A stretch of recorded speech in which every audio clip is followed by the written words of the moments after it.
eso, a lo que vamos a realizar dentro de la sesión, para que podamos aprovechar esta oportunidad y poder solventar esas dudas. Si no, les voy a compartir la pantalla con el portal para que pueda ir tomando la asistencia. Permítanme.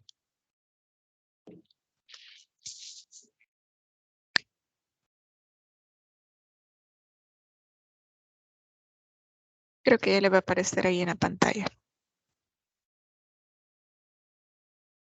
Bien, voy a ir mencionando sus nombres. Por favor, encienden su micrófono y me dicen presente o pueden escribir presente en el chat. Carlos Antonio Arevalo Argueta.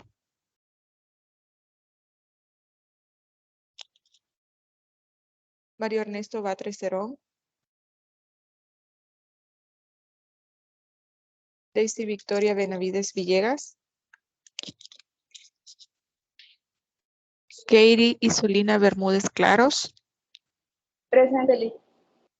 Muy bien, gracias. Catherine Alejandra Caprile Martínez.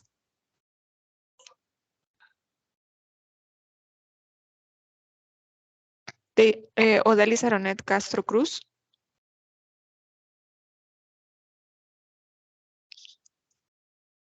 Cristian me pidió permiso. Antonio Elías Cruz López. Buenas tardes, gracias.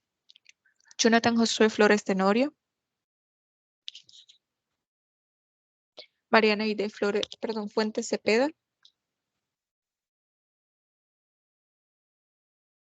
Zulma Abigail Gómez Argueta.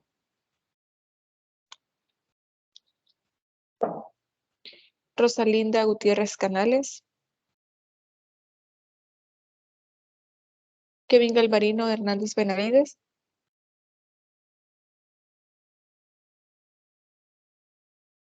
Carlos Rafael Hernández Romero.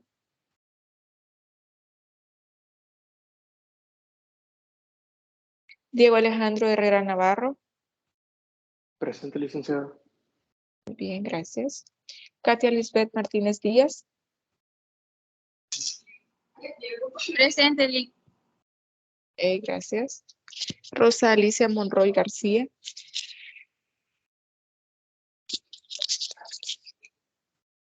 Mario Obed Nieto Merino. Glendy Johanna Ochoa de Quintanilla. Presente, Liz. Bien. Reina Elizabeth Paniagua Martínez. Noé Pompilio Parada Medrano. Presente, licenciado. Ok. Edwin Enrique Pineda Chavarría. Carla Beatriz Quesada Villalobos.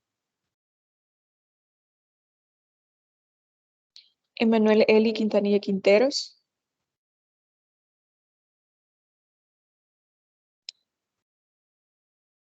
César Mauricio Ramos Hernández. Hola, muy buenas tardes, presente. Buenas tardes. Diego Alejandro Reyes Hernández. Buenas tardes, gracias. William Josué Reyes Sánchez. Buenas tardes.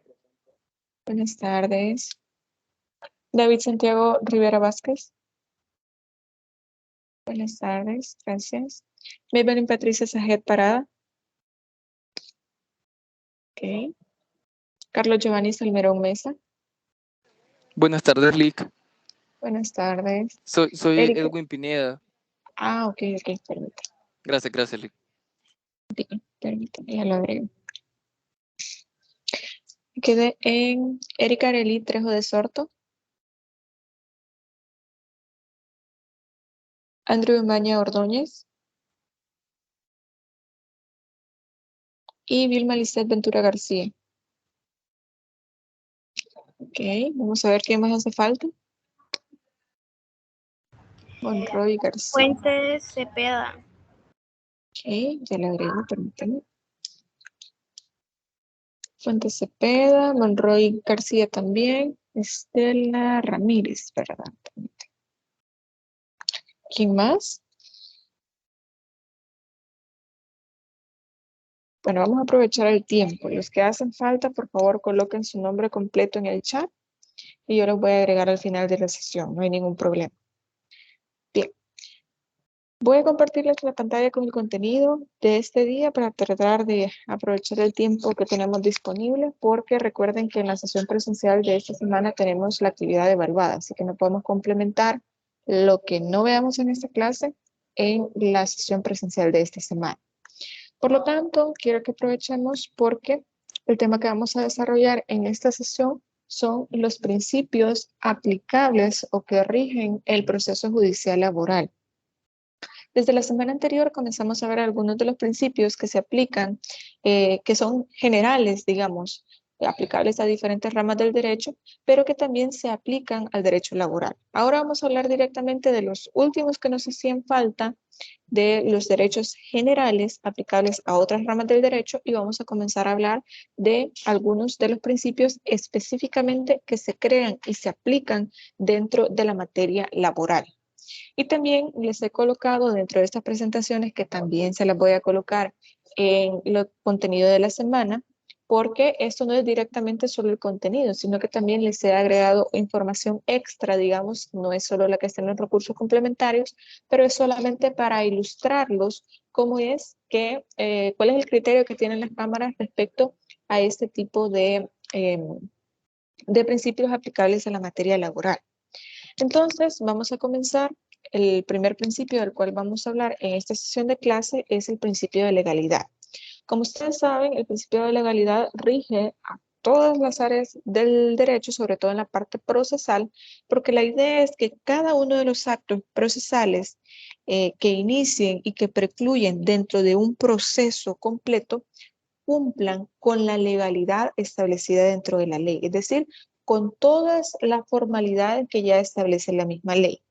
Esto lo tenemos dentro del artículo 86 de la Constitución, que nos dice que los funcionarios del Estado no tienen más facultades de aquellas que están expresadas y conferidas dentro de la ley. Por lo tanto, un funcionario, en este caso un juez, no puede hacer más de lo que la misma ley ya le establece. Ahora bien, ¿cómo se aplica esto al derecho laboral? Hay que tener en consideración una cuestión importante que yo ya se las he mencionado en clases anteriores. Justamente en materia laboral, el principio de oficiosidad cobra suma importancia, porque a pesar de que la parte que está demandando pueda que ya no quiera ser parte del proceso, no se haga presente al proceso, pero esto no significa que el proceso va a fenecer o va a terminar, sino que oficiosamente el juez en el mismo código laboral y el mismo código de trabajo, perdón, lo menciona, va a impulsar el proceso hasta su finalización. No en un sentido de terminar un proceso que puede que no esté acorde al principio dispositivo, a que la persona que está iniciando el proceso dispone de la misma pretensión de lo que está pidiendo. No en ese sentido, sino porque la misma naturaleza de la rama laboral del área de trabajo nos hace darnos cuenta que en muchos casos puede haber algún tipo de coacción o algún tipo de que puede llegar a forzar a la parte trabajadora a la que pueda desistir de esa pretensión por alguna amenaza, por algún tipo de coacción que puede recibir de forma externa, es decir, puede ser por el patrono, puede ser por otra persona externa o alguien que quiera beneficiarse de ese proceso. Por lo tanto, la idea es que el juez, a pesar de que la parte demandante, en este caso, normalmente los trabajadores, puedan no hacerse presentes o no ser parte del proceso, pero esto no significa que el juez no va a impulsar el proceso hasta su finalización. Es decir, si el trabajador posiblemente no llega a las declaraciones, no llega a las audiencias, esto no significa entonces que se va a detener el proceso o que se va a finalizar, sino que lo que indica aquí es que el juez tiene esta potestad de impulsar el proceso. De hecho, en la clase anterior leímos directamente cuál era este artículo porque hablábamos del principio de oficiosidad, el cual se relaciona con este principio de legalidad precisamente porque ahí nos Perdón, establece. la interrupción ya pasó Dígame. lista. Sí, ya pasé Es que no lista. podría entrar a este link tampoco, entonces hasta ahorita he podido. Ok, ¿sus apellidos? Va 3-0. Ok, permítanme. Bien, ya lo voy a agregar, no se preocupe. De igual forma, las personas que tienen problemas o que tuvieron problemas al momento en que pasé la asistencia, coloquen su nombre completo en el chat y yo lo voy a agregar al final de la sesión. No hay ningún problema. Bien, les decía entonces que el principio de legalidad pues ya nos establece que no le podemos dar más facultades, específicamente a los funcionarios del Estado, entendiéndose todo aquello que tenga que ver con la jurisdicción laboral de trabajo, porque no pueden, por ejemplo, agregar alguna petición que la misma parte que ha sido afectada, o es decir, la parte demandante, quiera pedir, a menos que, por eso les decía, bastante discutible, digamos, cuál es el margen de acción que puede tener un juez dentro de un proceso laboral.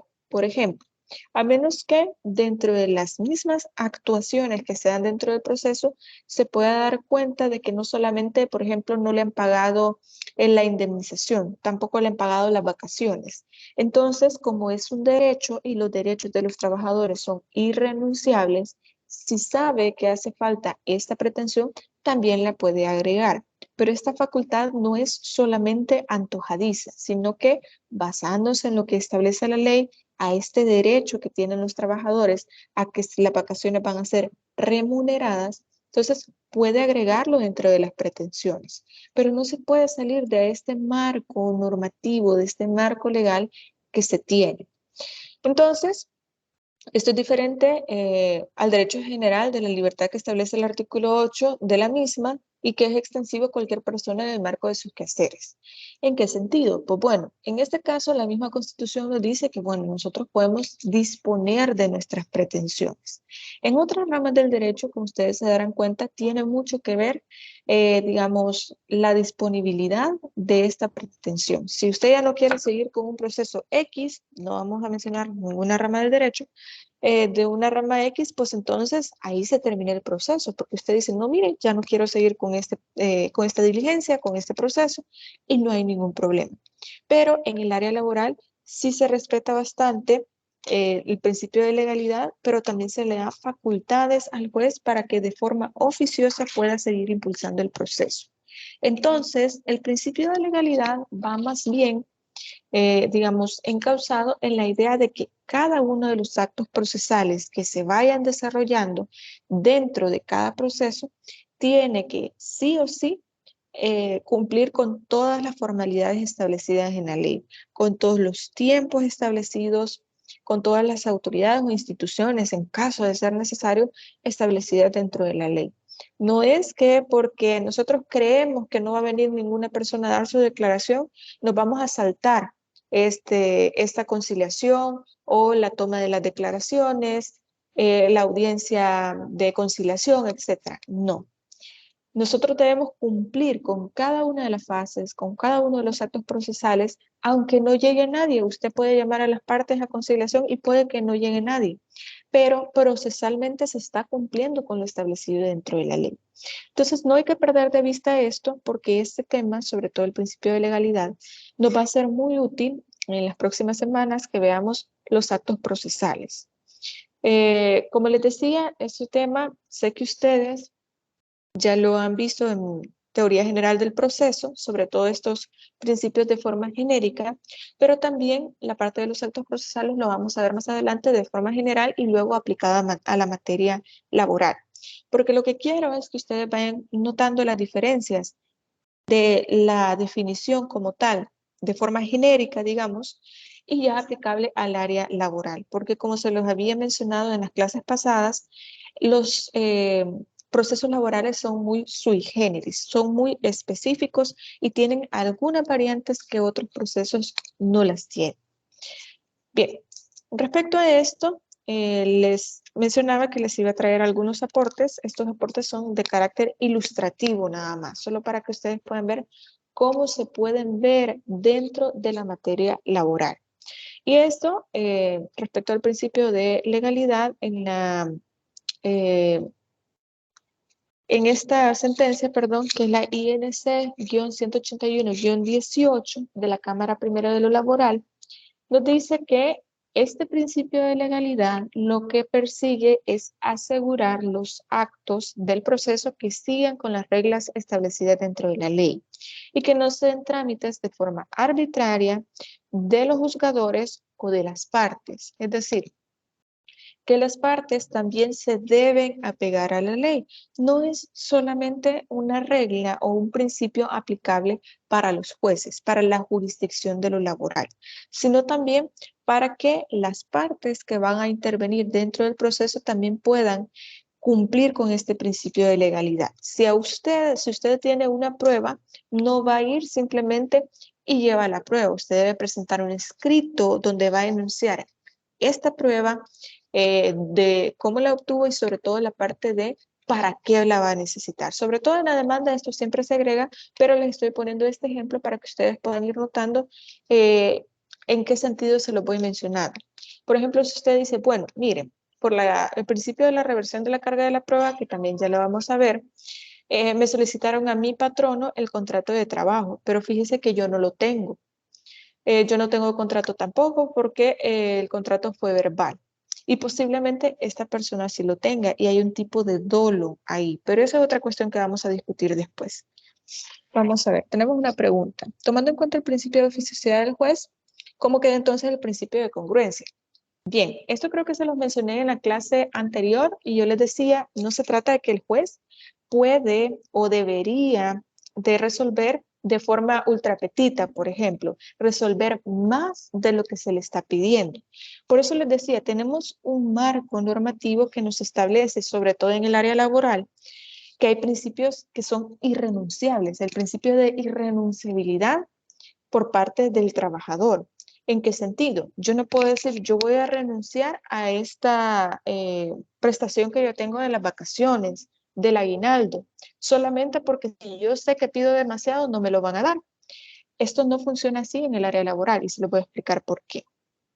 El juez, al tener este impulso, al darle este impulso al proceso y al tener conocimiento de que no se le está pagando esta pretensión a la cual el trabajador tiene derecho y a la cual no puede renunciar, sí puede colocarlo dentro de la misma demanda o dentro de lo que se le va a resolver. Entonces, aquí sí se cumple con el principio de congruencia, a pesar de que es de una manera, digamos, diferente, porque no es que sea ultra petita, sino que es parte de los derechos y que en derecho laboral es irrenunciable, no le está dando más de lo que está pidiendo, sino que le está dando justamente aquello que, de lo cual el trabajador no puede renunciar y a lo cual tiene derecho. No sé si me doy a entender, no sé si con eso le respondo la pregunta, porque hay que hacer una aclaración. Hay que tener en cuenta algo. El principio de oficiosidad se refiere a el impulso que le va a dar al proceso hasta finalizarlo, pero si el juez dentro del proceso se da cuenta que hace falta alguna pretensión, alguna prestación que se le tiene que pagar y que no se ha agregado, siempre lo puede colocar dentro de la sentencia y esto no es ultra petita. Ok, perfecto. Muchas gracias. E igual, si tienen más preguntas, alguna duda, algún aporte, no duden en hacerlo. Pueden directamente abrir su micrófono y poder hacer este aporte o esta pregunta o pueden hacerlo dentro del chat. No hay ningún problema. Así que muchas gracias, Estela. Entonces, como les mencionaba, este principio de legalidad lo que trata de asegurar es esto, que todos los actos realizados dentro del proceso estén conforme a la ley. Con que ustedes ya tengan esa idea en mente, ya ustedes ya entienden, ya saben más o menos a qué se refiere. De igual forma, como les dije, ustedes ya vieron esto en teoría general del proceso.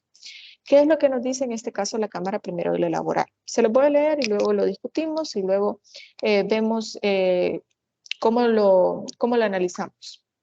Nos dice finalmente el impetrante alega la vulneración del principio de legalidad, el cual encontramos regulado en el artículo 86, inciso 3 de la Constitución. Y reza de la siguiente manera: los funcionarios del gobierno son delegados del pueblo y no tienen más facultades que las expresadas dentro de la ley. Asimismo, lo encontramos regulado en el artículo 3 del Código Procesal Civil y Mercantil y lo que persigue dicho principio es asegurar los actos del proceso que sigan las reglas establecidas en la ley y no se dé un trámite al arbitrio de los juzgadores o de las partes, en vista de que las normas procesales son imperativas. Entonces, al final creo yo que nos hace o nos asegura de que la idea acá es tratar de seguir todo el proceso que establece la ley. No vamos a saltarnos fases del proceso, no vamos a omitir etapas de algún proceso solamente porque creemos, por ejemplo, como les decía, que nadie va a llegar a la conciliación o que ningún testigo se va a presentar. No podemos hacer eso, sino que se debe cumplir con cada una de las etapas en los tiempos establecidos en la ley. Ustedes saben que por una cuestión de mora judicial a veces tarda un poquito más, pero la idea es que se cumpla con los plazos establecidos. Terminamos con este acto procesal, pasamos al siguiente, el siguiente precluye, pasamos a la siguiente etapa procesal o al siguiente acto procesal y así se va dando todo el proceso. Esa es la idea que se trata de cumplir con el principio de legalidad. También tenemos el principio de bilateralidad. Señala Maturana que el principio de bilateralidad de la audiencia significa que todo procedimiento, las partes en general y el sujeto pasivo particular, tienen derecho a saber que existe un procedimiento en su contra y la posibilidad de ser oídos. Técnicamente, esto nosotros lo vemos como el principio de audiencia y el principio de contradicción, digamos, que nosotros podemos defendernos, el principio de defensa. Ahora bien, el hecho de que exista una bilateralidad no va tanto en el hecho de poder defendernos dentro de un proceso, sino a saber que somos parte de un proceso. Mucha gente también puede tener la idea de que, por ejemplo, si una de las partes no va al proceso, simplemente no se está dando el principio de bilateralidad, pero no es así. Como lo dice el mismo texto, estamos hablando de que la persona sepa que hay un proceso en su contra, es decir, que esta persona haya sido notificada respecto a esta demanda que se está haciendo. Una vez que ha sido notificada, esta persona tiene derecho, ya sea a asistir a la conciliación, ya que es lo primero que se da en el área laboral. Ok. A realizar esta conciliación, a presentarse a esta conciliación, que es lo primero que se da, y si no, seguir con lo que resta del proceso, es decir, a alguna audiencia, a dar alguna declaración, etc. Pero está dentro de su derecho decidir hacerlo o no. Así como ustedes lo vieron seguramente en teoría general del proceso, cuando se le notifica a una persona de un proceso, puede contestar en sentido positivo, puede ser en sentido negativo, puede ser parcialmente positivo, parcialmente negativo, puede ser también otra opción no contestar, pero el punto acá de la bilateralidad es tener conocimiento y a través de este conocimiento, poder decidir si ser parte del proceso, si colaborar y ser parte de todos estos actos procesales o no hacer. Por eso lo menciona acá. Saber que existe un procedimiento en su contra y la posibilidad de ser oído. Es decir, a mí me demandaron por X cosa, entonces yo voy a responder en sentido negativo y voy a decir, no es así, o puedo decir, sí es así, pero no por estas razones, etc. Tengo múltiples opciones para poder responder a esto. Entonces, este principio supone la igualdad de las partes en cuanto a la posibilidad de actuación dentro del proceso, es decir, de poder ser parte de este proceso. No es solamente, mire, me notificaron, entonces yo no quiero ser parte del proceso, yo no quiero ir a la audiencia conciliatoria, no quiero ser parte de las audiencias, no quiero saber absolutamente nada. Pero entonces, ¿qué es lo que sucede acá?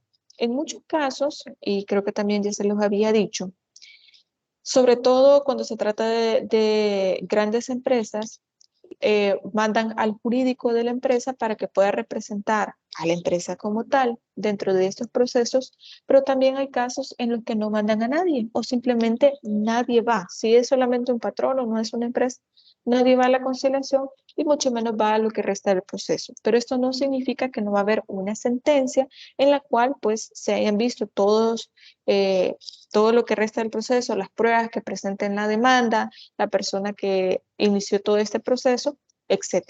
Entonces, y a través de esto, pues se va a tomar una decisión por parte del juez para saber si se condena o no a esta persona que está siendo demandada.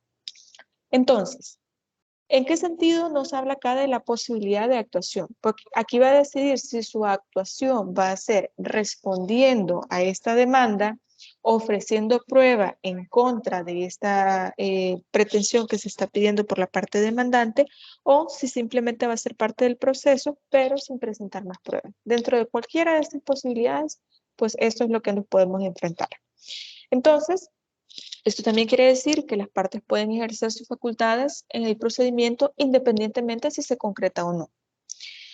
Como sucedería en el caso de la rebeldía del demandado, es decir, que no se presente, que no vaya a conciliación. Sobre todo esto aplica un poco más en el área penal, pero dentro del área laboral, casi siempre, como les mencionaba, es bastante común el hecho de que la parte patronal no mande ningún representante o no se presente por sí mismo dentro del proceso. Y bueno, de no ser así, podría dilatarse de forma innecesaria y permanente los procesos, limitándose a una de las partes que no vaya a ejercitar estas facultades. Esto es lo que se trata de evitar, y como ustedes saben, ya también les había hecho saber esto, lo que se busca dentro del área laboral es tratar de no dilatar el proceso, de que el proceso no sea tan largo, tan engorroso, porque al final económicamente esto significa una pérdida para el trabajador. Tener que estar yendo a un proceso judicial, además de que no tiene trabajo, que posiblemente tiene deudas, que tiene que buscar otro trabajo o tratar de que lo puedan reinstalar en el trabajo que lo acaban de despedir de forma injustificada. Entonces, de alguna manera lo que se busca es tratar de agilizar lo más que se pueda el proceso.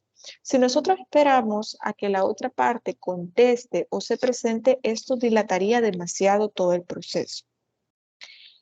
Y bueno, luego tenemos el principio, ya meramente hablando del principio de defensa y contradicción, en el sentido de que ya la persona sabe que hay un proceso en su contra y quiere ser parte de este proceso para poder defenderse y decir, no, los hechos no son así como están en la demanda, esto no sucedió, o simplemente yo sí le pagué estas pretensiones, yo le hice este depósito, etc.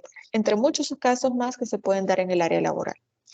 Lo que significa esto es que constituye una manifestación de una garantía general, y esto ya lo hemos visto, deviene de la Constitución. Ya esto ustedes deben saberlo, teoría general del proceso. Y lo que busca es una configuración ineludible de un proceso en los estrados judiciales. Es decir, no me pueden acusar a mí sin permitirme que yo me defienda, sin permitirme que yo pueda dar mi versión de los hechos, claramente respaldándolo con pruebas.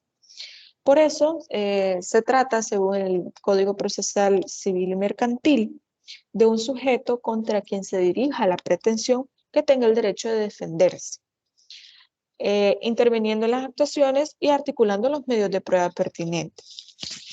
Tal cual como ya se los había mencionado, no es solamente decir, no, esto no es así como se ha mencionado en la demanda,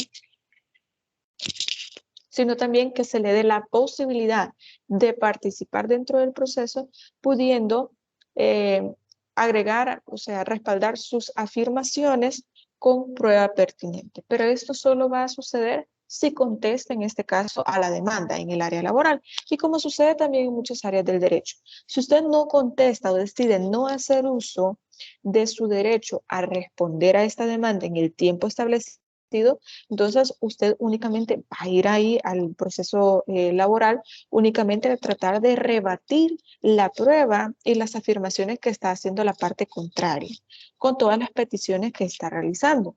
Entonces, digamos, el plano en que se va a encontrar es bastante complejo, pero para estar en un plano de igualdad, así como la otra persona tiene derecho a iniciar el proceso, a colocar todas estas afirmaciones respaldándolas con pruebas, así también me da la posibilidad a mí, cuando yo tengo conocimiento del proceso, de poder hacer mis afirmaciones con prueba establecida dentro de los medios que sean lícitos, obviamente. Esto también ustedes ya lo saben.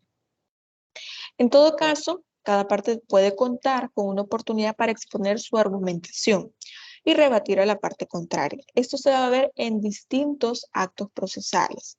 En la prueba documental que usted pueda presentar, luego en la declaración de los testigos dentro de otra audiencia, que es aparte, y también dentro de todo lo que se dé a lo largo de la audiencia, es decir, encontramos un argumento, tenemos un contraargumento de la parte, tenemos las pruebas que se han presentado y ahí es como se materializa el principio de defensa y contradicción.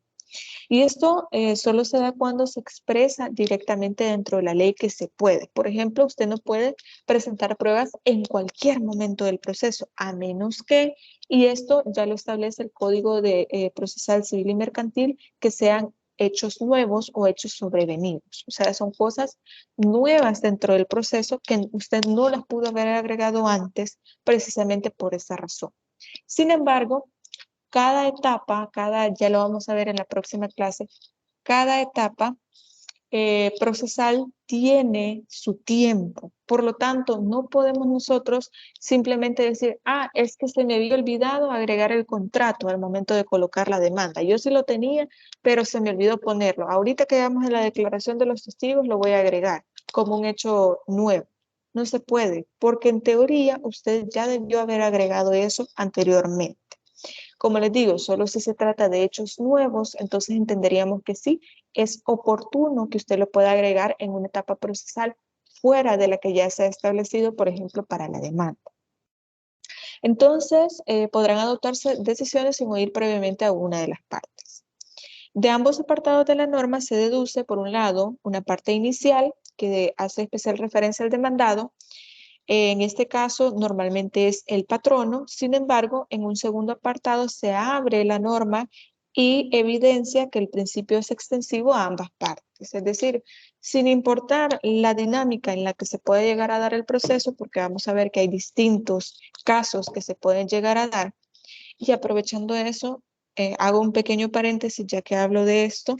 Van a disculpar que tome una parte de la clase, pero no quiero que se me olvide esto.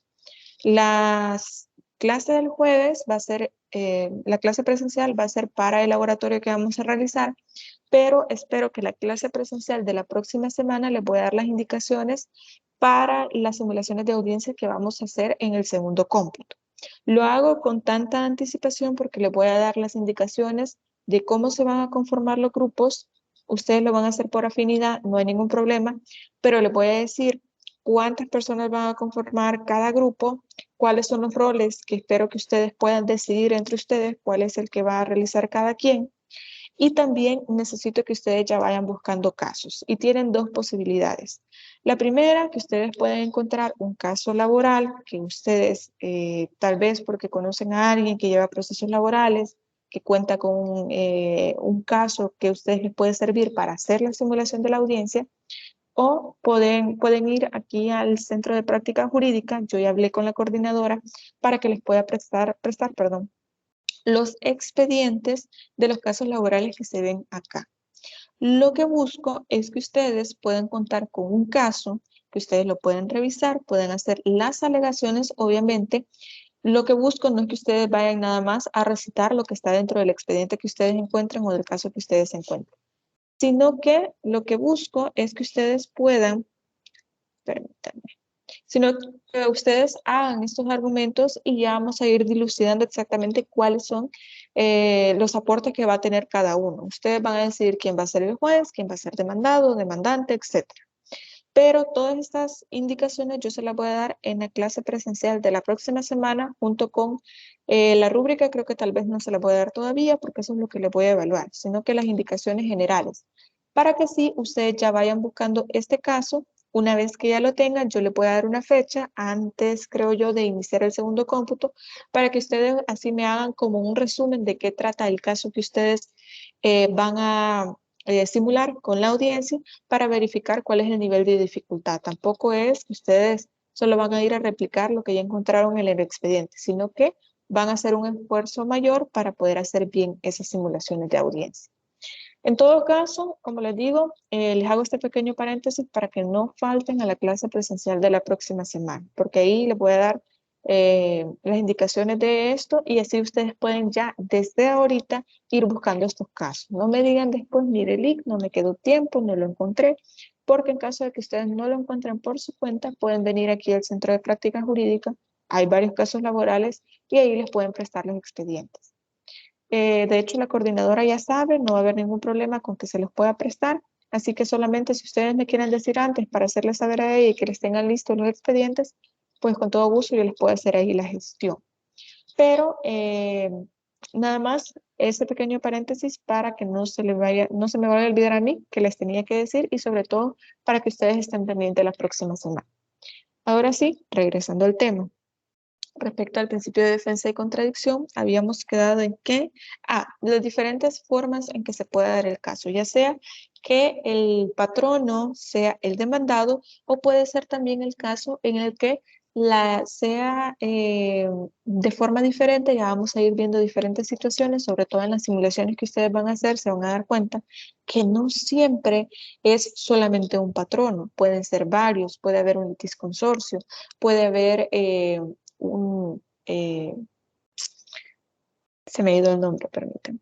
Puede haber un juicio colectivo laboral, precisamente porque el interés es eminentemente económico, y ahí vamos a ver diferentes formas en que se puede dar este tipo de casos. Sobre todo en el segundo cómputo vamos a ir viendo diferentes casos, los diferentes tipos de procesos, para que ustedes vayan viendo cómo se van adecuando a cada uno de estos procesos. Entonces, en este caso, ambos, tanto la parte demandante como la parte demandada, tienen la posibilidad de presentar sus afirmaciones, sus argumentos, pero también respaldarlos con la prueba que ellos tengan y poder rebatir los argumentos de la parte contraria. Creo que esto queda bastante claro, es un principio bastante genérico dentro de lo que ustedes mismos han visto en teoría general del proceso. Quiero ir siendo bastante breve con algunos procesos generales porque quiero llegar a los que son eminentemente aplicables dentro del área laboral. El principio de audiencia, que es básicamente la proyección del principio de audiencia, se produce en todas las esferas del derecho. Eso ustedes ya lo saben. La audiencia y la contradicción implica la permisibilidad que se le otorga a los interesados para que puedan participar y ser parte en el proceso. Incluso hay una tendencia más moderna a la participación personal fuera de la mera representación procesal. Vamos a ver entonces las particularidades que tiene, sobre todo cuando vemos los tipos de procesos, cómo se puede iniciar un proceso laboral. Si se puede hacer de forma verbal por parte de la misma persona que quiere iniciar el proceso, si necesita algún tipo de procuración, es decir, un representante, que en este caso sería un abogado, o si no lo necesita, si se le puede asignar de oficio o si simplemente se puede apersonar la persona que, por ejemplo, ha sido despedida para que se le pueda iniciar el proceso. Vamos a ir viendo esto porque, como les decía, esto es bastante sui generis. Es más, en la prueba de diagnóstica yo les hacía esta pregunta, muchos de ustedes me dijeron que sí y algunos me dijeron que no, si se podía presentar de forma verbal en el juzgado una demanda laboral. Ya vamos a ir dilucidando eso. El principio de audiencia, entonces, implica el hecho de que pueda ser escuchado dentro de un proceso, ser parte de este proceso. Puede llegarse a dar aún fuera de la mera representación procesal. Eso también creo que ya nos queda bastante claro. Y ahora sí vamos a pasar al principio de la igualdad procesal. La igualdad de armas, posiblemente ustedes lo conozcan de esta manera.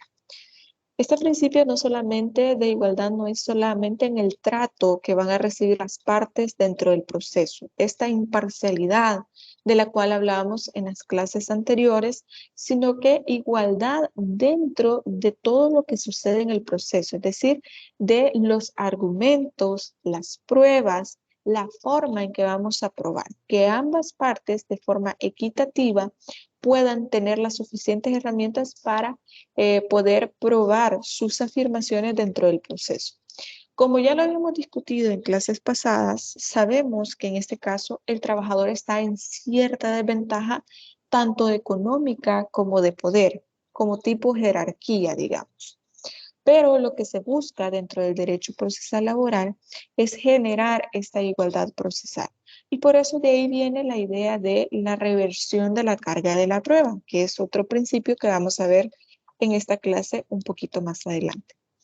Pero este principio de igualdad, plasmado en la categoría jurídica protegible, está presente en distintos procesos jurisdiccionales. No es solamente que nosotros lo vamos a encontrar en el área laboral. Lo que sucede es que en el área laboral tiene un significado un poquito diferente porque, como les decía, no es solamente el hecho de ser tratados igual, con total imparcialidad, sino generar esta igualdad entre las partes para que no exista ningún tipo de desequilibrio en esta relación entre el patrono y el trabajador y poder resolver el conflicto, que al final a la jurisdicción eso es lo que le interesa, poder dar una solución a este conflicto, obviamente cumpliendo con el principio de legalidad, la justicia, etc.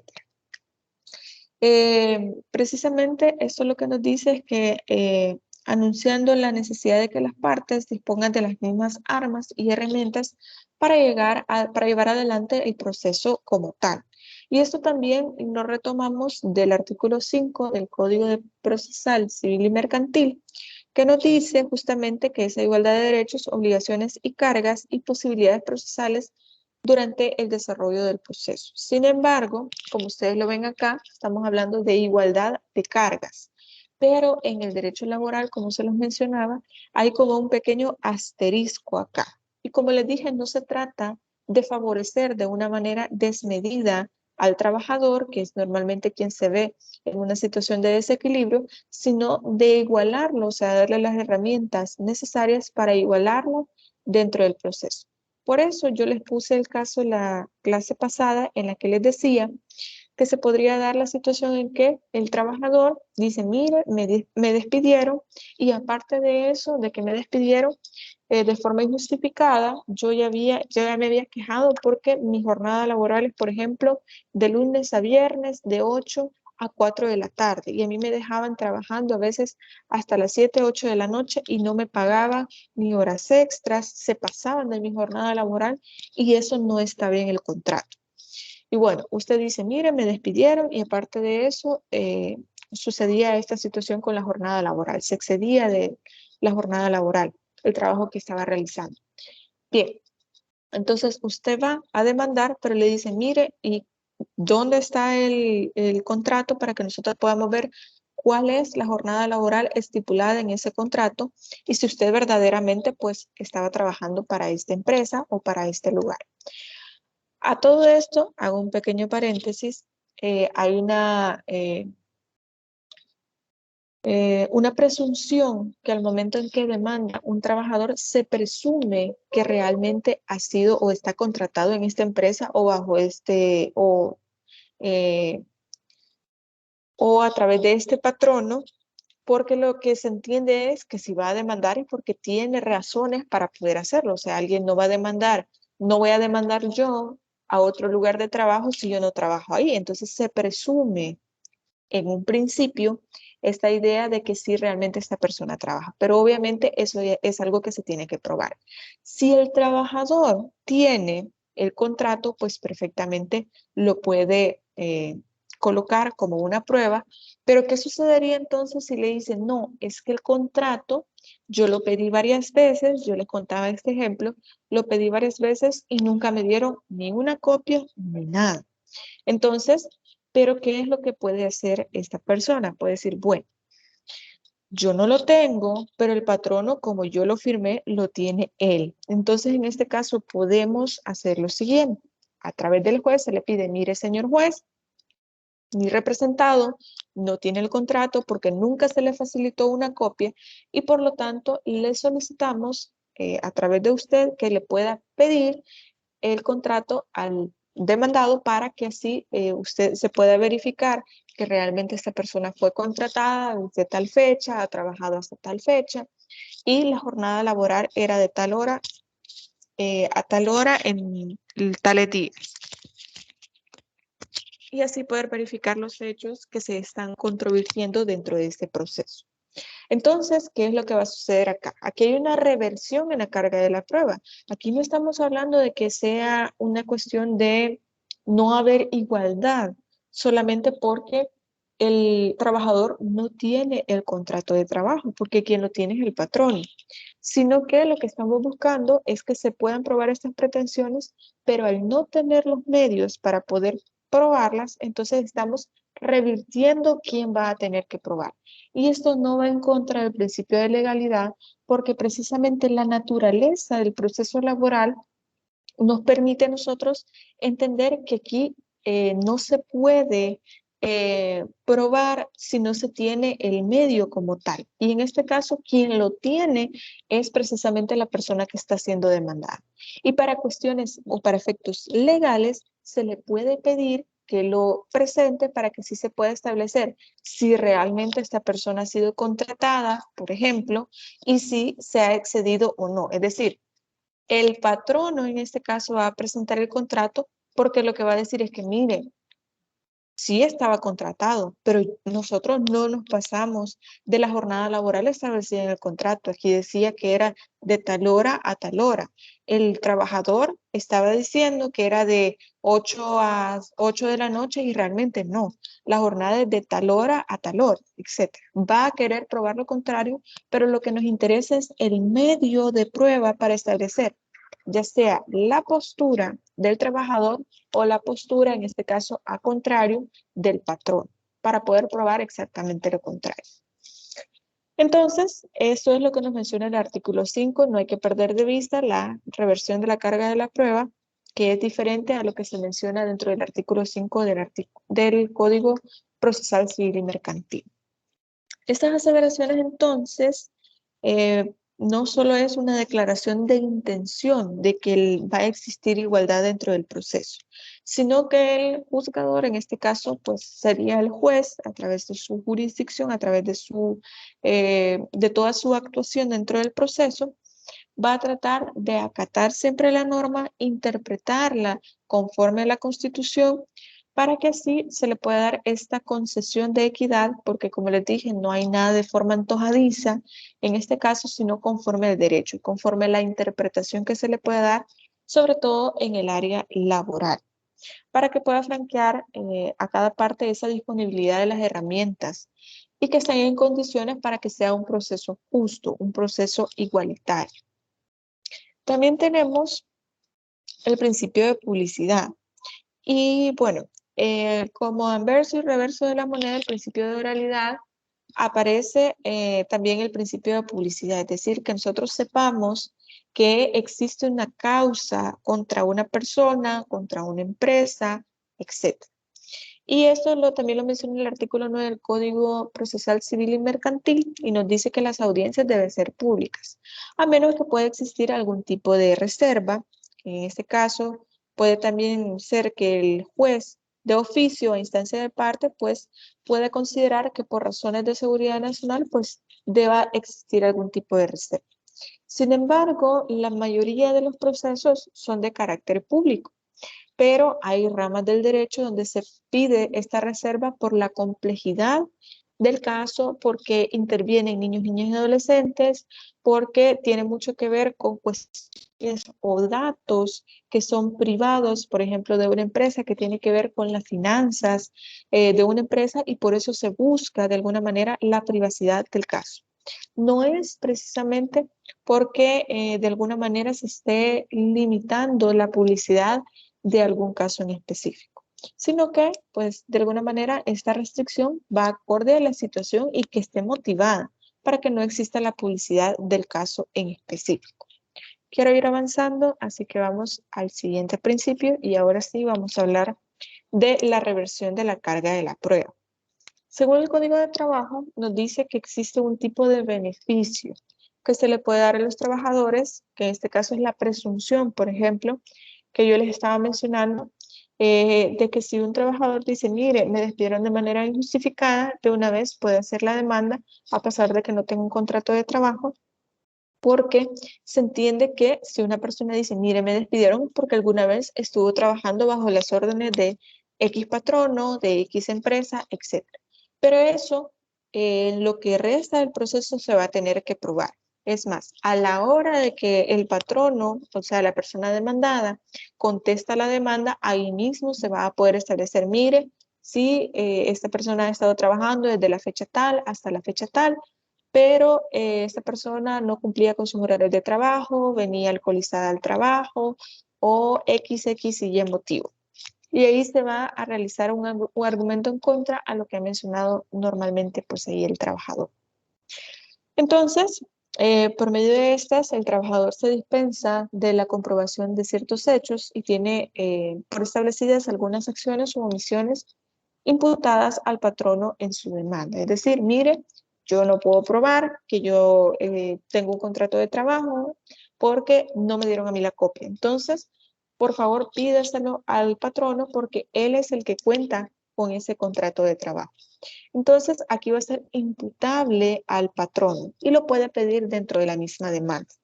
Es más, el mismo Código de Trabajo advierte 3 casos contrarios a la aseveración que corresponde probar a quien afirma, o sea, a quien está afirmando es quien tiene que probar. Eso es como una regla general dentro del derecho, pero hay casos en específicos que no van acorde a esto. Tenemos, por ejemplo, el caso del artículo 413, que ya se lo voy a colocar, solo me dan un segundo. Permítame. Lick, yo tengo una duda. Dígame. Hay casos en los que digamos, un trabajador ha estado laborando por 1 año, 9 meses, pero viene la empresa, lo despide y resulta que él ya cumplió 1 año, ¿verdad? Y en ese año no le pagaron las vacaciones. Podría darse el caso en el que, digamos, no se pueda como que probar de que esta persona las trabajó. O en este caso, Mira. como la reversión de la carga de la prueba, como dijo usted, ¿verdad? Implicaba que las dos partes puedan probar o aportar, ¿verdad? Dicha Sí. situación. Vale, en este caso, me parece entenderle que usted me trata de decir, mire, esta persona trabajó 1 año, 9 meses y no se le pagaron las vacaciones. Como tiene más de 1 año, se le tienen que pagar. Pero ¿cómo prueba esta persona que ha trabajado más del año? ¿A eso se refiere? ¿Me confirma si le he comprendido la pregunta? Sí, Lick, Ok, sí. bien. A eso voy con esta presunción que yo les mencionaba, que de hecho la vamos a ver también en otras clases más adelante, cuando veamos sobre todo los procesos de esta presunción de que si esta persona dice, mire, a mí me despidieron o a mí no me pagaron tal pretensión, es porque realmente no ha sido así. Va a tener que ser el patrono el que va a tener que probar en contrario. Es decir, mire, esta persona no ha laborado y por eso le traigo estos testigos, le traigo este documento donde se le finiquitó, perdón, el pago de las vacaciones. Aquí está, mire, yo le hice este depósito, aquí está. Si me dicen, no, es que no trabajó el año 9 meses, trabajó nada más solo menos de 1 año, 360 días, pongamos el ejemplo. Solo trabajó ese tiempo y no fue 1 año. Pues bueno, el patrón no va a ser el que va a tener que probarlo. ¿Cómo lo va a probar? Pues no lo puede probar con testigos, con las marcaciones, por ejemplo, que en algunos lugares ya sea firman o entregan una tarjetita, etcétera, pero lo va a tener que probar. Porque en teoría, como les mencionaba, según la reversión de la carga de la prueba, hay ciertas presunciones de acciones u omisiones que tienen los trabajadores que va a ser la parte contraria, en este caso normalmente los patronos, quienes van a tener que probar. ¿Cómo va a probar este patrono que esta persona no trabajó el año? Pues bueno, ya sea con testigos o lo puede hacer, como les decía, con estas marcaciones. Mire, firmó el libro de entrada, mire, llevó la tarjetita y a recursos humanos. De alguna manera va a tener que probar que esta persona no cumplió el año y por lo tanto no se le ha pagado esas prestaciones porque no cumple con los requisitos establecidos en la ley. ¿Hasta aquí se entiende? No sé si con eso le respondo a la pregunta. Sí, Lick, ya con eso sí, gracias. Ok, perfecto. Solo denme un segundo que creo que no les aparecía en la pantalla. Creo que no se había movido. Ya me confirman, por favor, si ya se puede ver. No sé si ya pueden ver porque creo que no pasaba la diapositiva. Debería aparecerle el principio de reversión de la carga de la prueba.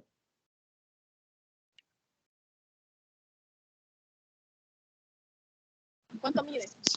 Perfecto, Lick, se logra visualizar. Ok, perfecto, gracias. Bien, les decía entonces, ahora estamos hablando sobre el artículo 413, inciso segundo, que nos dice, para destruir la anterior presunción, se lo voy a leer todo para que ustedes lo vean. La falta de contrato escrito será imputable al patrón, es decir, es una obligación, y eso lo veíamos en derecho individual y colectivo de trabajo, que es una obligación del patrono entregar una copia del contrato de trabajo a los trabajadores, siempre, sí o sí. Pero si no, la falta de este contrato va a ser imputable al patrono y en caso de conflicto, una vez probada la existencia de este contrato de trabajo, sin perjuicio a lo establecido en el artículo 21, se presumirán ciertas las estipulaciones y condiciones de trabajo alegadas por el trabajador en su demanda y debería haber constado en dicho trabajo. Es decir, si el patrono, siendo demandado por no cumplir con alguna situación que debería estar dentro del contrato de trabajo y a pesar de esto no lo presenta, entonces se van a presumir como ciertas. En el caso que nos estaba preguntando la compañera Mariana, por ejemplo, si la persona dice, no, mire, es que el trabajador no lleva año y 9 meses trabajando para esta empresa. Bueno, le va a decir al juez, presénteme el contrato de trabajo, porque el trabajador dice que usted, a pesar de tener la obligación legal de haberle dado este contrato, no se lo dio, no lo tiene, entonces preséntelo usted. Imagínense que yo, patrona, no lo tenga, no lo presento, significa entonces que las alegaciones que hace el trabajador en la demanda se van a dar por ciertas, porque por una cuestión de reversión de la carga de la prueba, yo tengo que probar. Por eso nos dice el inciso segundo. Para destruir la anterior presunción serán admisibles todos los medios de prueba. Si usted lleva testigos, si usted lleva documentos, si usted lleva libros de entrada, si usted lleva esos libros de entrada donde usted firma que se les presentaba una tarjetita, y empresas que marcan con una tarjetita, etcétera, cualquier medio de prueba que usted pueda presentar para destruir esta presunción de las alegaciones hechas dentro de la demanda. Sin embargo, el patrono no podrá excepcionarse alegando condiciones inferiores a las que resulten aplicando las reglas del 415, que ya lo vamos a ver, pues en tal caso el conflicto deberá fallarse de conformidad de las mismas. El artículo 415 nos habla de las omisiones del contrato escrito. Estas omisiones, por ejemplo, cuando se omitieran los requisitos mencionados para la conformación del contrato, para lo que debe contener el contrato, salvo que el trabajador probare tener mejores condiciones de cómo probar cómo era esta jornada laboral, etcétera, tuviera los medios para poder probar, se entenderán incorporadas dentro del contrato. Y ahí también menciona como unos numerales respecto a cómo se van a estimar ciertas condiciones de cómo prestó sus servicios este trabajador, también si la empresa no hubieran trabajadores desempeñando tareas iguales, qué va a suceder en ese caso, etcétera. También tenemos el artículo 414, inciso primero, que en este caso nos dice, si el patrono fuera el demandado y no concurriere a la audiencia conciliatoria, sin justa causa o concurriendo manifestare que no está dispuesto a conciliar, se presumirán ciertas, salvo pruebas en contrario, las acciones u omisiones que se le imputen la demanda. Se considerará que el patrono no está dispuesto a conciliar por su cuando su propuesta de arreglo careciere de seriedad o equidad, lo cual el juez apreciará prudencialmente. Como les digo, hay ciertas facultades que se les da al juez y que no son de carácter arbitrario.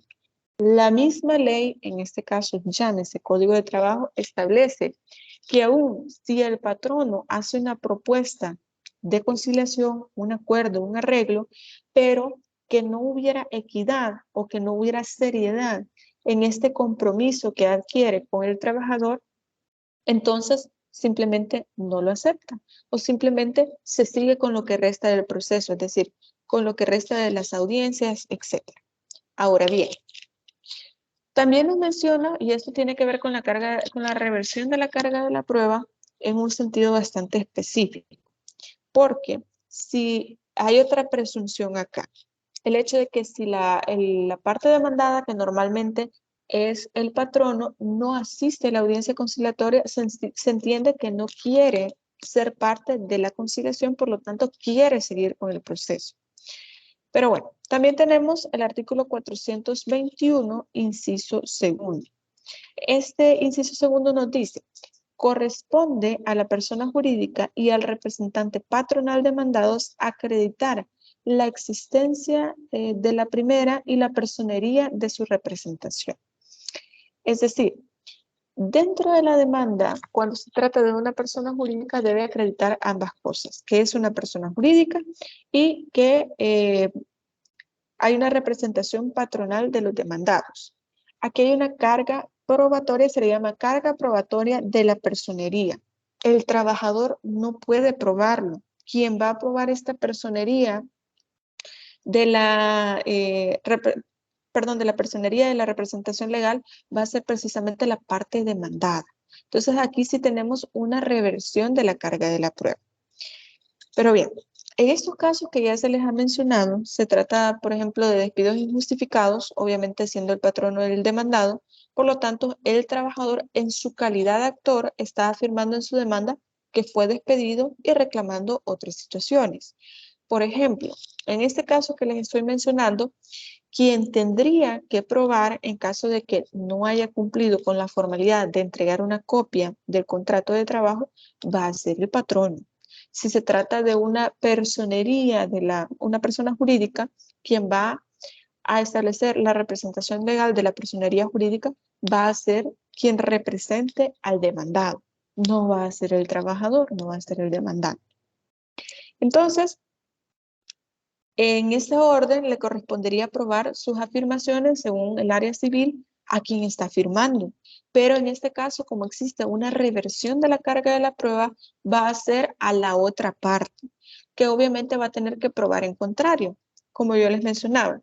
Si el trabajador dice, miren, es que la jornada laboral debe ser de tal hora a tal hora en tales días, pero están utilizando más horas y también no me las están pagando ni como horas extras, ni como horas nocturnas, absolutamente nada. Entonces, lo que va a probar el patrono no es que la parte demandante tiene razón, sino decir, no, no tiene razón y aquí está el contrato. Yo lo he contratado para tantas horas. Y aquí firma en el libro de entrada, aquí firma de salida. Mire, ahí está la hora, a las 8 de la mañana la entrada, a las 5 de la tarde la salida, etcétera. Entonces, como ya habíamos visto, para esto es admisible cualquier medio de prueba. Por lo tanto, si usted menciona un libro de entrada y de salida, eso es perfectamente válido. Entonces, esta reversión de la carga de la prueba se establece en los presupuestos de cada uno de los casos de los artículos anteriores, que requiere que el trabajador quede liberado de esta exigencia de poder probar las obligaciones. También tenemos, según lo establece la jurisprudencia salvadoreña, ahí omití, ahí sí fue un error mío colocarles la referencia de la sentencia, pero al finalizar la sesión de clase les voy a colocar la referencia y les voy a subir estas diapositivas para que ustedes las tengan. Ahí les pongo siempre el link en Canvas de las diapositivas para que ustedes las puedan ver. Entonces nos dice que el Código de Trabajo consagra este derecho, digamos, este principio a favor de los trabajadores en este sistema de presunciones. Entonces, es al patrono el que se le va a imponer la obligación de controvertir lo aportado para que las pruebas se puedan desvirtuar o se puedan contradecir a las pretensiones del otro actor. No sé si va quedando claro respecto a lo que vamos hablando de la reversión de la carga de la prueba.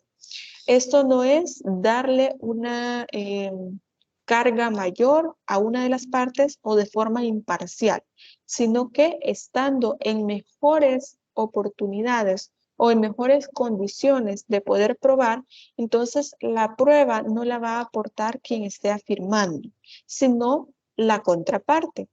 Ahora bien, esto no es de forma automática. Usted tiene que justificar por qué usted no está en condiciones de probar y por qué va a solicitar a la parte contraria que haga uso de, o sea, que presente esos medios probatorios, esas pruebas en específico, para que pueda sustentar sus afirmaciones. Como les digo, no es de carácter automático. Usted tiene que motivar dentro de la misma demanda. En el proceso de trabajo, la carga de la prueba en principio no corresponde al actor, como sucede en el proceso común de naturaleza civil. Y esto, como ya lo hemos visto, ya lo hemos hablado, normalmente el que afirma debe probar, sino que el demandado, debido al nacimiento de la presunción a favor del trabajador, pues ahí se revierte la carga de la prueba. Por ejemplo, en la presunción de un despido, la presunción de un despido indirecto, la presunción de la existencia de un contrato de trabajo, la presunción de condiciones de trabajo, de que, por ejemplo, la jornada laboral sea mayor, de un despido indirecto, de que, por ejemplo, mire, fíjese que yo estoy trabajando bajo las órdenes de este gerente, pero resulta que vino otra persona que es gerente de otra tienda y me despidió. ¿Cómo voy a probar eso? ¿Cómo voy a probar que la otra persona no es gerente en esta sucursal, sino que en otra? Bueno, eso no lo puedo probar yo. Eso lo va a probar la otra persona. Yo lo único que puedo probar con testigos es, mire, yo estaba realizando mi trabajo, vino esa persona y dijo frente a todos que estaba despedido. Ah, ¿quién fue? Fue fulanito de tal. ¿Y quién es fulanito de tal? Él es gerente en tal sucursal que no es en la que yo estoy laborando. Ok. Entonces llamamos a fulanito de tal. Mire, ¿usted quién es? Pruebe quién es o cuál es su función dentro de la empresa. Y ahí se puede decir, mire, yo estoy trabajando de gerente de la empresa en la sucursal de San Salvador, por ejemplo, y el despido fue aquí en San Miguel. Entonces, ¿es válido ese despido? Eso ya se va a tener que ver dentro del proceso. Eso se va a ver después. No sé si alguien tenía alguna pregunta. Creo que habían encendido el micrófono por ahí. Ok, bueno, sigamos entonces. También tenemos otra presunción que es la de la calidad del representante patronal, que era lo que yo les había mencionado de el cargo probatorio de la personería. Sobre esa figura se conoce. Esto lo vemos en el artículo 55, el 20, el 413, inciso tercero del Código de Trabajo, respectivamente en cada uno de estos casos. También la Sala de lo Civil de la Corte Suprema de Justicia nos ha dicho lo siguiente. El principio de reversión de la carga de la prueba no significa que se va a liberar totalmente el actor de la carga de la prueba. Como les decía, no significa entonces que solamente porque no estoy en las mejores condiciones de poder probar, que todo lo va a tener que probar la contraparte. No significa eso. En primer lugar, significa que yo tengo que probar por mis medios las afirmaciones que estoy realizando. Solamente en caso de que yo no pueda, porque mis medios no me lo permiten, entonces yo puedo puedo utilizar este principio de reversión de la carga de la prueba y motivar el hecho por el cual yo estoy pidiendo que sea la contraparte la que tenga que probar, la que tenga que presentar el contrato, por favor, por ejemplo. Entonces, no es que se libera totalmente la parte demandante que pueda probar algo. Esto significa que tiene su materialización a partir de una presunción que obviamente puede ser desvirtuada, pero esto no significa que, por ejemplo, el legislador esté a favor de una de las partes. Sin embargo, esto no quiere decir que la parte actora no tiene la obligación de aportar prueba dentro del proceso, ya que queda liberado de forma directa por el extremo que está reclamando. De ahí que la presunción suple una obligación, pero que para que ésta opere es necesario que la parte actora, es decir, a la que favorece la presunción, establezca o aporte dentro del proceso otros elementos probatorios que sean necesarios, exigidos y de forma pertinente. Para que se logre esto, provocar en el juez la deducción de hecho que se desconoce. En otras palabras, las presunciones no es que se invierta la carga de la prueba, sino que varíe el objeto de la prueba limitado o variando el hecho que va a probar. En palabras sencillas y tratando de explicarlo de la manera en que vamos tratando de ir hilando las ideas. La idea acá es que solamente en caso de que usted no lo pueda probar por sus propios medios, le solicita a la contraparte que lo haga.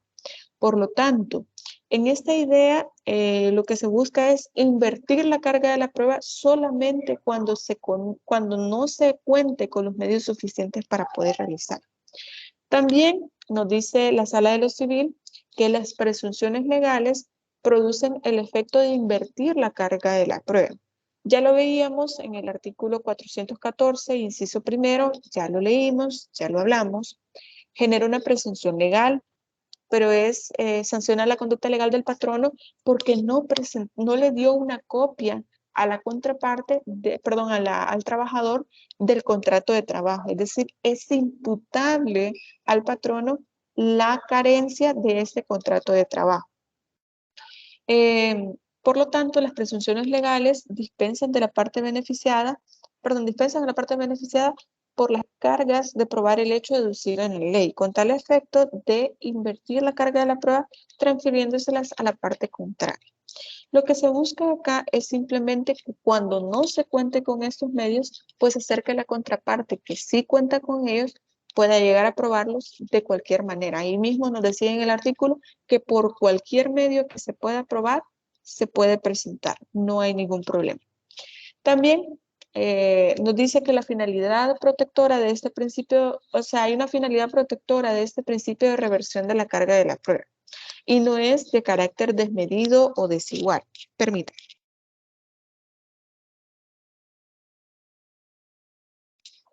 Ok, disculpe.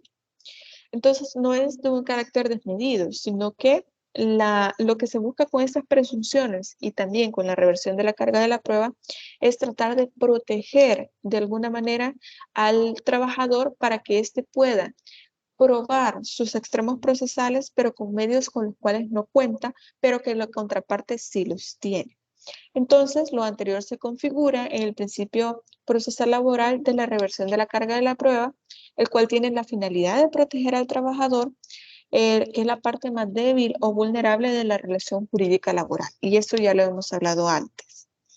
En ese sentido, pues el que alega no está obligado a probar, pero no es en todo, solamente en aquello que no puede probar.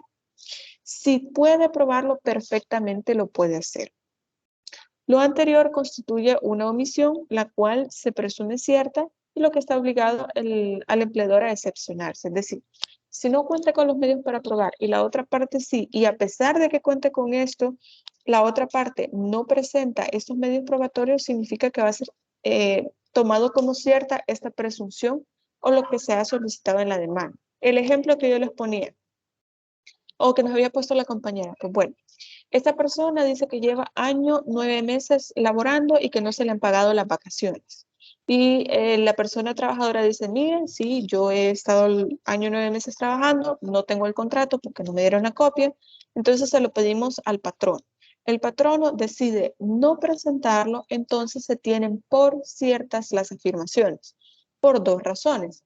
La primera, porque se le está dando la oportunidad procesal de que pueda defenderse, es decir, que pueda controvertir la afirmación que la parte que el trabajador, está haciendo, y segundo, que no dilatar tanto el proceso, no esperar a decir, bueno, si la otra persona no cuenta con esta prueba, entonces vamos a esperar a que la quiera presentar para poder finalizar el proceso. Mire, preséntela, tuvo el tiempo para presentarla y no lo hizo, entonces lo vamos a tomar por cierto. No hizo su derecho su derecho de defensa y contradicción, entonces vamos a tomarlo por cierto. Así es más o menos cómo va funcionando este principio de reversión de la carga de la prueba. También tenemos otro aspecto importante, ya es el último respecto a este principio, que es que en los juicios de riesgos profesionales no aplica el principio de reversión de la carga de la prueba. ¿Por qué? En este caso corresponde al trabajador o en su caso a los parientes de la víctima cuando el riesgo se haya producido la muerte del trabajador, por lo que en el caso particular no opera el principio de reversión de la carga de la prueba, siendo necesaria la prueba directa a través de la cual se establezca de forma ineludible el riesgo que da lugar a la acción pertinente. Todo esto ya que de acuerdo a nuestra legislación, como regla general, los riesgos profesionales siempre acarrean responsabilidad para el patrón, salvo que los mismos hayan producido por fuerza mayor extraña y sin relación alguna con el trabajo, o bien que hayan sido provocados intencionalmente por el trabajador o que estos se hayan producido encontrándose la víctima en estado de embriaguez o bajo la influencia de las drogas. En este caso es la única excepción a la reversión de la carga de la prueba Y este tema también de riesgos profesionales, ustedes ya lo vieron en la materia anterior, así que más o menos ya deben tener una idea de a qué hace referencia. Luego tenemos también el principio de igualdad compensada. Esto quizá viene aunado al de principio de igualdad, pero este es un principio específicamente para el área laboral. El principio de igualdad, digamos, aplica a todas las áreas del derecho, básicamente, pero la igualdad compensada es prácticamente lo que nos trata de decir es que en esta relación de desigualdad entre el trabajador y el patrono existe un desequilibrio, existe una desigualdad. Entonces lo que se busca es encontrar los medios suficientes para encontrar este equilibrio procesal. Básicamente nos está diciendo el mismo principio de igualdad aplicado al área laboral para equilibrar esta relación laboral. Y otro de los principios es el principio indubio pro operario. Básicamente es un principio en pro de los trabajadores. Por eso es que hablamos bastante de la idea de este derecho proteccionista que tiene la jurisdicción laboral. Pero como les digo, no es de una forma desmedida o antojadiza, sino que lo que se busca acá es tratar de darle los medios o las herramientas suficientes para estar ¿cómo podremos decir? En situación de igualdad de armas dentro del proceso con el patrón. Y esto se funda en el artículo 14 del Código de Trabajo, que así lo voy a leer, que nos dice el principio prooperario, concurrencia en las normas o duda en la aplicación. En el caso de conflicto o duda sobre la aplicación de las normas de trabajo, debe prevalecer lo más favorable al trabajador. La norma que se adopte debe aplicarse en su integralidad. Entonces, sustancialmente lo que nos dice es que la duda de aplicación de la norma de trabajo va a prevalecer siempre lo más favorable al trabajador. Sobre todo cuando veamos los procesos, vamos a ver cómo opera este principio indubio pro operario, cómo es que funciona lo más favorable para el trabajador. ¿De qué manera se puede dar este principio aplicable ya dentro del proceso? De eso anterior, pues podemos decir que este principio no encuentra un asidero en la parte procesal como tal de un ordenamiento jurídico, sino que viene de un derecho sustantivo, es decir, del Código de Trabajo. Ya que se trae a discusión si es aplicable o no la norma de trabajo, sino una norma de carácter procesal.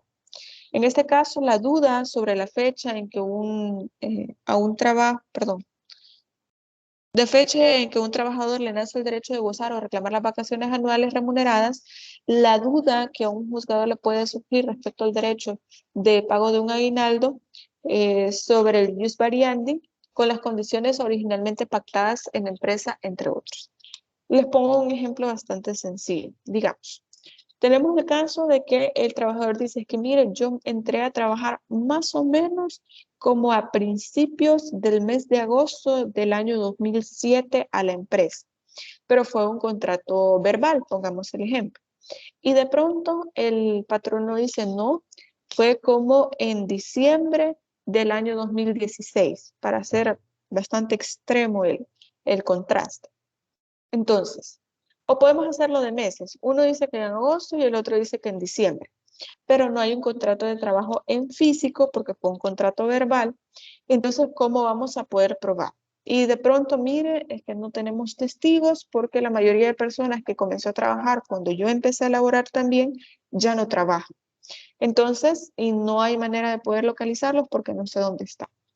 En esta duda que se le genera al juez, siempre se le va a aplicar aquello que va a ser lo más favorable al trabajador. Obviamente, como les he mencionado antes, no es solamente de carácter antojadizo. Todo debe ir de una manera justificada, es decir, motivando que aplicando el principio indubio pro operario, entonces se va a aplicar lo más favorable al trabajador. También tenemos lo que nos dice la sentencia 315 CAL 2016 de la Sala de lo Civil de la Corte Suprema de Justicia. Nos dice la violación al artículo 14 del Código de Trabajo. Aquí nos menciona un caso, dice el licenciado Javier Abdulio, se cometió el vicio por parte de la Cámara al no haber aplicado ante la duda planteada de las partes en la apelación lo establecido en el artículo 14 del Código de Trabajo, es decir, la norma más favorable al trabajador, y por lo contrario, a criterio del recurriente, el ADCEM realizó una interpretación a favor del empleador, contradiciendo lo contenido de esta disposición legal y restringiendo la forma injustificada de los alcances del artículo 31 de la Ley de Organización y Funciones del Sector Trabajador y Previsión Social. ¿Qué es lo que nos dice entonces? El juzgador, en su potestad de elegir en cuanto a una duda, debe elegir lo más favorable al trabajador ante la posibilidad de la aplicación de dos normas. Es decir, cuando tenemos la duda respecto a un hecho en específico o a dos normas, siempre va a ser lo más favorable al trabajador. De ahí que la apreciación sobre la cual se dispone, es la disposición legal más favorable para el trabajador, es única y exclusivamente del juez. Por tal razón, el precepto legal considerado como vulnerado no puede ser objeto de control por medio de recurso de casación. Ese es otro tema que vamos a ver después. Y de hecho lo consideran como inadmisible porque es una cuestión meramente procesal dentro del mismo caso. Eso ya lo vamos a ver después. Pero respecto al principio prooperario, cuando se tiene, por ejemplo, la duda de un hecho en específico, de una fecha, por ejemplo, de dos normas que se pueden aplicar, siempre va a ser la más favorable al trabajador. Luego de esto tenemos el último principio, que es el de irrenunciabilidad de los derechos, y consiste básicamente en la ineficacia del acto de voluntad por parte del trabajador para hacer un abandono de un derecho reconocido por la ley. Justamente lo que nos preguntaba Estela tiene mucho que ver con eso, la irrenunciabilidad de los derechos. Este principio se encuentra sobre todo en la Constitución, en el artículo 52, y bajo ninguna circunstancia ningún trabajador puede obligarse a renunciar a un derecho consagrado a su favor, ni por obligación, ni tampoco porque él decida hacerlo. Por lo tanto, es una garantía que tiene el trabajador o trabajadora para que pueda cumplirse con sus derechos fundamentales.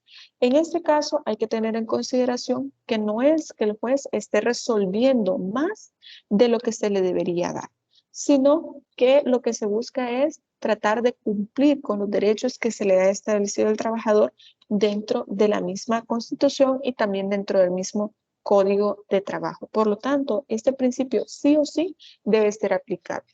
Como ustedes podrán ver, estos últimos principios que nosotros hemos estado viendo son específicamente aplicables al área laboral. Ustedes van a ir explicando, sobre todo ya en la clase presencial del día jueves, algunos de estos principios. Lo que se busca es que ustedes puedan comprender cuándo y cómo son aplicables, sobre todo porque lo que me interesa es que ustedes puedan tener una base sobre la cual puedan ver cómo se va a dar el desarrollo de los procesos, sobre qué base se va a dar. Y son precisamente estos principios. Entonces, creo que con eso ya finalizaríamos el contenido del día de hoy. No sé si alguien tiene alguna duda, alguna pregunta, algún comentario que quiera realizar para que podamos aprovechar este espacio de tiempo.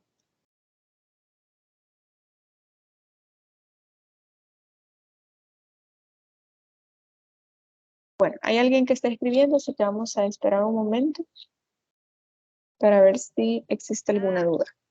Dígame. Ya pasó la lista. Sí, ya pasé la lista. Por favor, a los que hacen falta pueden agregar su nombre completo en el chat y yo lo voy a agregar al final de la sesión. Ahorita que terminemos, yo lo agrego en existencia. Sí, también las diapositivas les había comentado al principio que se las voy a colocar dentro del contenido de la plataforma porque les he agregado, como les decía, una jurisprudencia ahí para que ustedes la puedan revisar. Bien. Si no hay preguntas, entonces, ahorita que finalice la clase voy a agregar la asistencia y también les voy a agregar las diapositivas. Nos vamos a quedar hasta acá. Recuerden que el jueves tenemos la actividad evaluada. Vamos a ver si es necesario hacer diapositivas. No es necesario. Si ustedes las quieren traer, no hay ningún problema. Lo importante acá es que ustedes vengan preparados para hacer ese aporte que ustedes van a realizar y por favor que sea en 5 minutos, máximo 7, cada una de las parejas que van a pasar, pero no es necesario hacer las diapositivas, no hay ningún problema. Bien, entonces nos Buenas vamos a tardes, quedar Lick. hasta... Hola, buenas tardes. Lick, buenas tardes. Disculpe, Bien. no podía activar mi micrófono. Con respecto a las indicaciones, ¿solamente va a pasar un integrante de las parejas o no he entendido muy bien la dinámica? Y otra de las Bien. cosas que le quería preguntarle es si podía subir lo que es esta conferencia, porque he tenido problemas con la red y lastimosamente no he estado pues presente en todo lo que es la clase. Si nos podía Vale, no hay compartir, por ningún problema. favor. Gracias, Lick. Sí, yo se lo voy a subir, no se preocupen. Y respecto a la dinámica de la actividad, yo les mencionaba, les leí más o menos ahí la rúbrica en la clase presencial y les decía que ustedes me van a presentar en físico las indicaciones que yo ya les he dado respecto a los principios. Ustedes van a buscar jurisprudencia donde se establezcan principios aplicables a la materia laboral. Me lo van a entregar en físico, esa investigación que ustedes hagan, pero en parejas me lo van a entregar y en parejas ustedes van a decir si uno de los dos pasa a explicar estos principios que ustedes encontraron o pueden pasar los dos, siempre y cuando no pasen de los 5 a los 7 minutos máximo. Si ustedes quieren dividirse y entre los dos explicar, perfecto. Si solo quiere pasar uno, no hay problema y no es necesario hacer diapositivas. No sé si con esto ya queda claro. Lick, y con... Sí, perfecto, Lick. Disculpe que le interrumpa. Consulta es que en las indicaciones, si no ha sido un límite de páginas, no sé si he leído mal. O... No, yo les había Hola, Lick, no sé si me colocado, escucha. sí, me decía algo respecto al límite de las páginas, pero creo que se le cortaba. Sí, Lick, esa es la consulta. Bien, yo les había dicho que las indicaciones les había puesto, creo que en clase les había dicho eso, un máximo de páginas, pero ahí va a depender mucho de la manera en cómo usted va a justificar, digamos, si le coloca doctrina, si agrega una explicación, que es parte de la rúbrica también. Entonces, he preferido ya en la rúbrica que yo les coloqué, que yo les leí, no ponerle un máximo de páginas. En las indicaciones lo tienen, pero si usted se pasa de eso, no hay ningún problema, porque la idea es que esté bien fundamentado lo que ustedes me van a entregar y sobre todo la actividad, cómo le van a realizar. No sé si ya queda un poco más claro. Sí, Lick, muchas gracias. Es decir, que el comentario personal no tendría un límite. No tiene límite, así que no se preocupen por eso. Bien, no sé si hay más preguntas respecto a la actividad. Si no, creo que nos vamos a quedar hasta acá. Les agradezco por su presencia en esta videoconferencia. Las disculpas del caso por entrar, comenzar un poquito después por el problema que tuvimos con el link. Voy a verificar que no tengamos ese problema tampoco en las próximas clases. Así que espero que estén muy bien. Cuídense mucho y pasen feliz tarde. Igualmente, Lick. Feliz tarde. Gracias, igual.